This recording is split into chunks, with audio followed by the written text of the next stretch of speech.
পবিত্র ঈদুল আজহাকে সামনে রেখে কোরবানির পশুর চামড়ার দাম নির্ধারণ করে দেয় সরকার।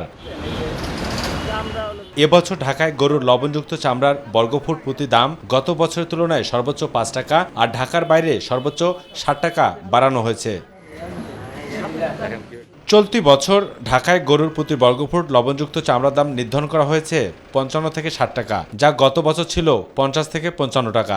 আর অন্যদিকে ঢাকার বাইরে গরুর প্রতি বর্গফুট লবণযুক্ত চামড়ার দাম নির্ধারণ করা হয় ৫০ থেকে ৫৫ টাকা, যা গেল বছর ছিল ৪৫ থেকে ৪৮ টাকা।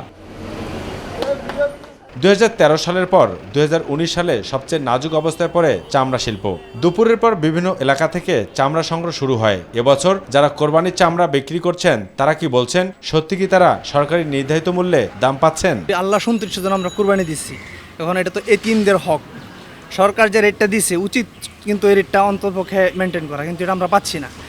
লেবারে ৮০০-১০০০ টাকা দিতে হয় লেবারের বেতন। তো সব কিছু মিলে আসলে চামড়ার দাম এই কারণে একটু কম। মাল বেচতে পারে কম দাম, যে আশায় কিনছি ওই আশা হয় না, লাভের তো সংখ্যা দেখি না, এই কারণে ঘুরতেছি।